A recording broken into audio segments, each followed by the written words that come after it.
besties. Hey! Welcome to season 5, episode 1. I can't start working or thinking if there is clutter. I just can't function. What we mean by overstimulating, it might be if there's too many colours, too much noise, too many things on the walls. In actual fact, when they go into continuous provision, you can't go and follow them, right, this is what this does, this is where you get this. Children will feel like that too in classrooms. If that environment is not predictable, if it's not safe, it sets that safety net for them. Simple, everything has a purpose.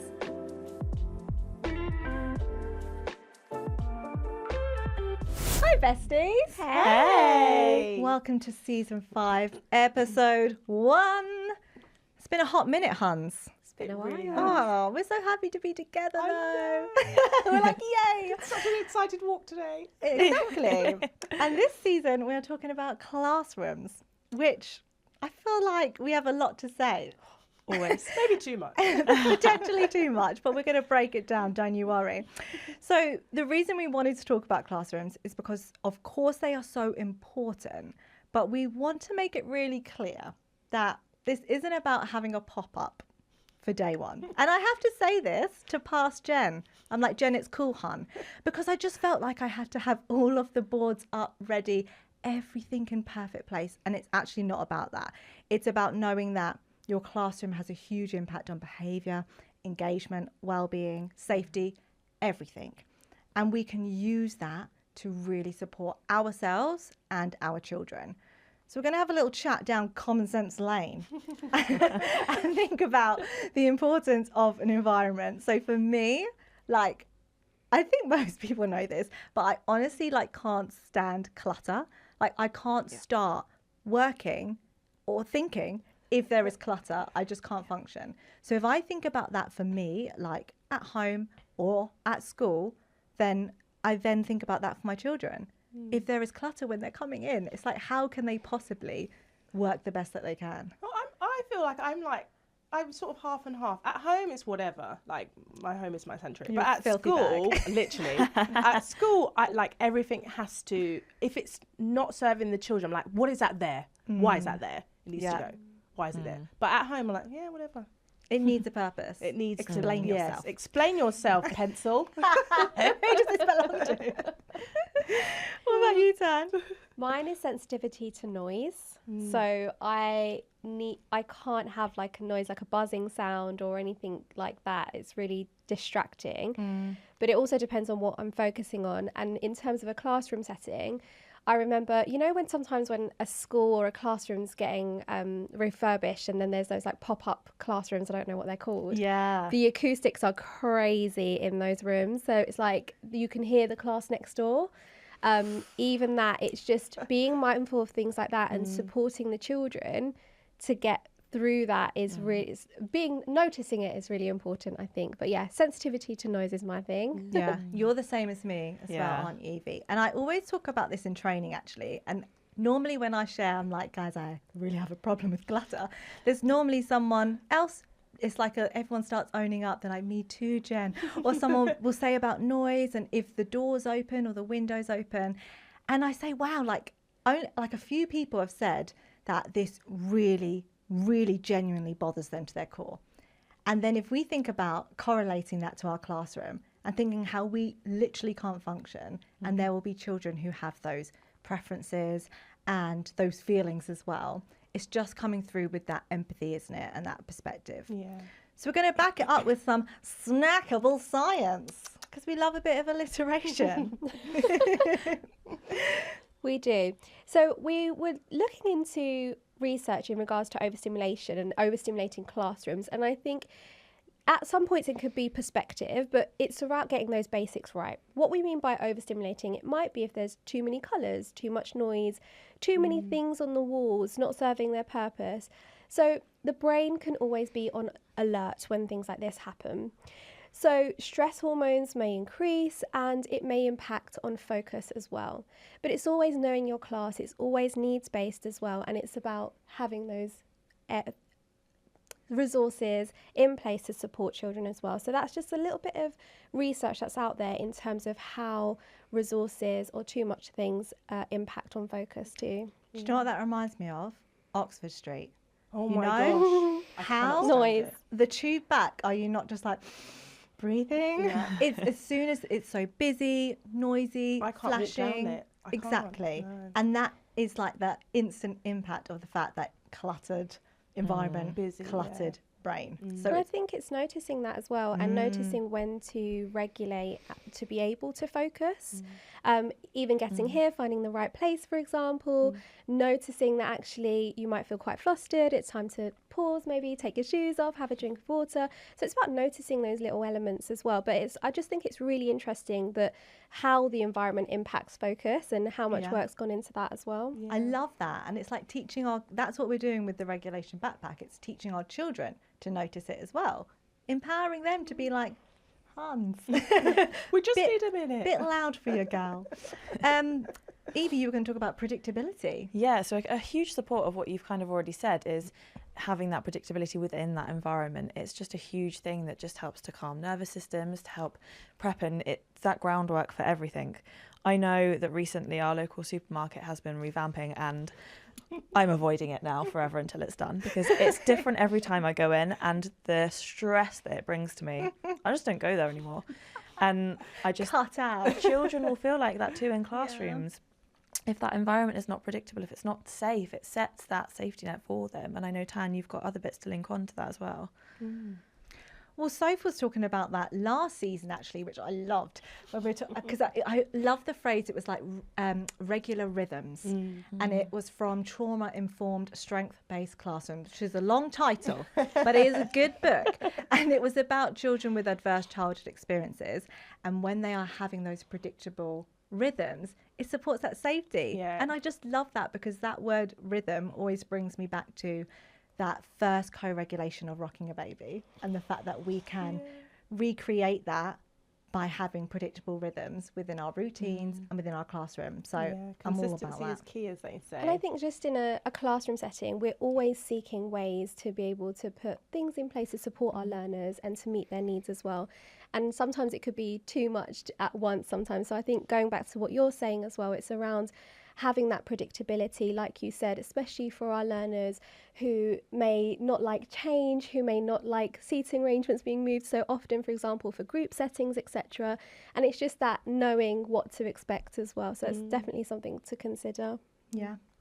Sophie, you're going to talk about belonging. Belonging. I love creating a sense of belonging in my classroom. It's just something that I try and do as soon as they start, because I think for our youngest learners, it is, for them, it's moving from a place where they do have that sense of safety, they do have that sense of belonging, their family members know them so well, to coming into a place where they actually don't know where to belong on, if they belong, and if this adult knows them or trusts them. So I think, like, understanding that is a part of our innate being. It's just like survival instinct. Finding a place to belong is just something that we automatically do. And it's just those types of things that we can do in terms of, like, making sure they have a name and a place to go, or for a place to sit, or a peg, or a drawer, or a tray. It's just those little pockets of belonging are so important for them.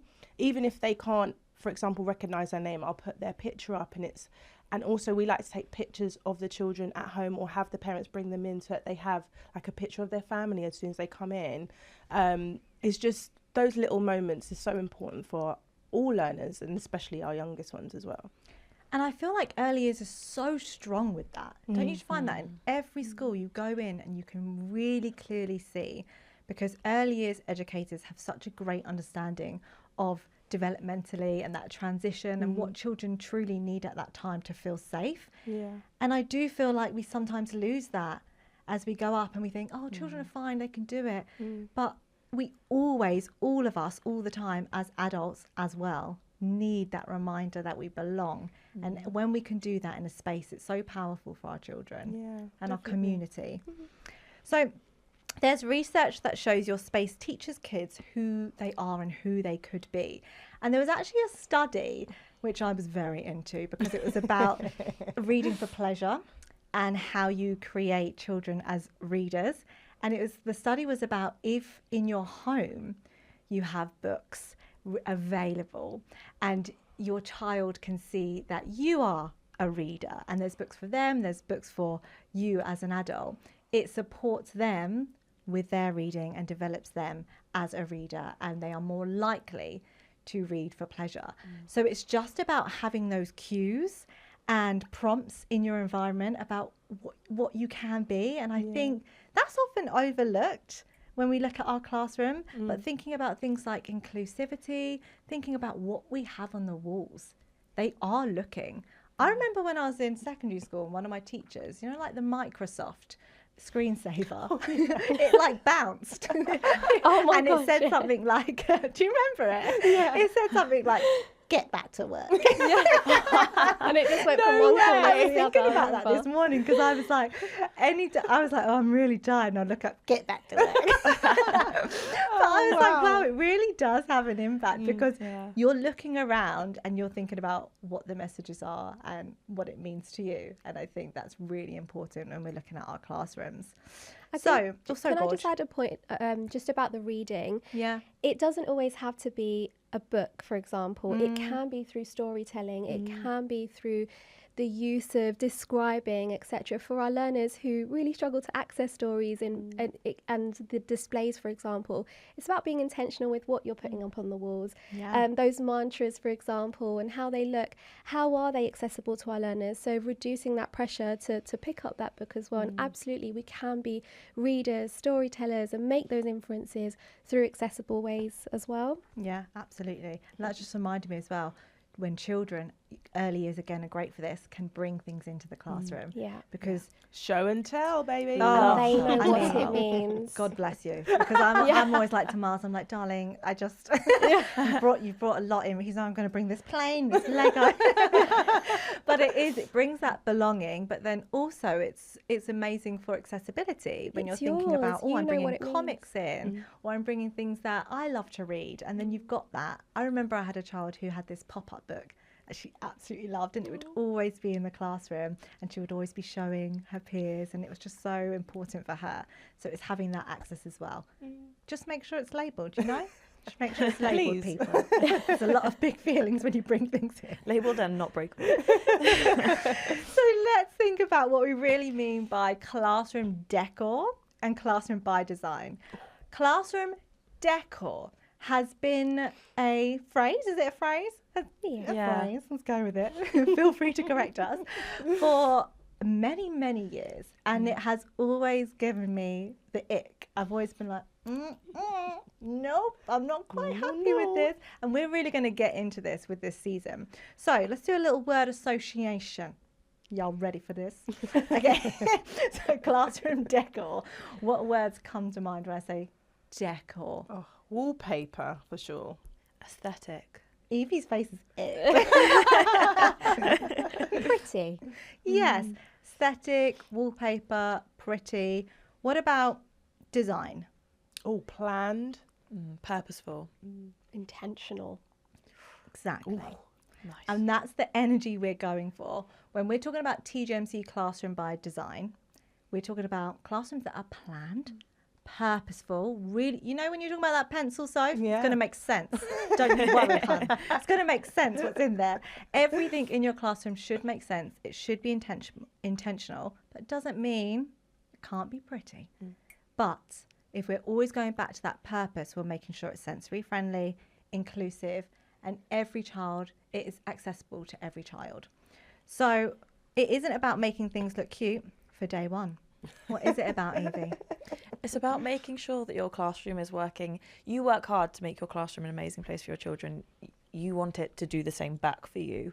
And you need it to support your routines. You need it to support your day-to-day teaching. And if you set your classroom up right and you get it ready and it's purposeful and thought through, you're not putting the things that your children need every day on the highest possible shelf away from everybody else.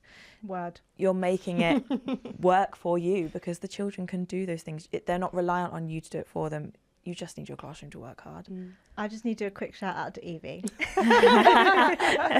Because Evie has brought things today that she has genuinely been using all year round, and they are so pristine, and she's like, I use them every day. We're going to be showing them, which is very exciting. But I was just like, Evie, you are Classroom by Design. Everyone that works with me will just be rolling their eyes at this point.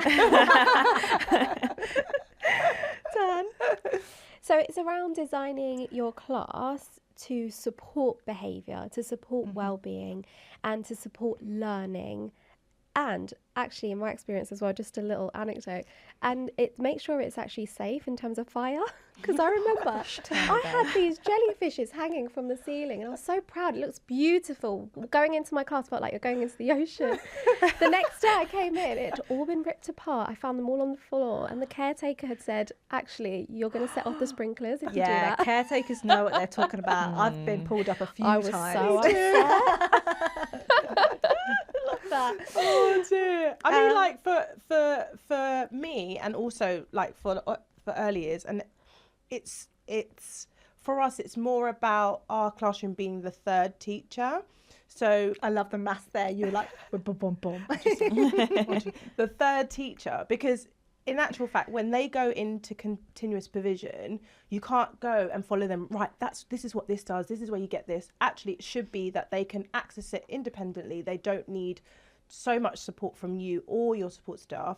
It's actually there for them to learn and take their learning for themselves and actually have a bit more autonomy. And it's creating that autonomy as well and providing the opportunity for them to use their own self to access the learning space and actually resources that you don't have to go around and go, here you go, here's a pencil, here's a pen, here's a piece of paper, here's your book. It's all there for them as well. So just making sure that that is what your classroom space is for. Just giving you energy as well, isn't it? It means that you don't have to think about all of that because they've got a lot of fly, needs. my pretties. Go. Yeah, you've got this. So we've said this isn't Pinterest. This is pedagogy. And this is Classroom by Design, people.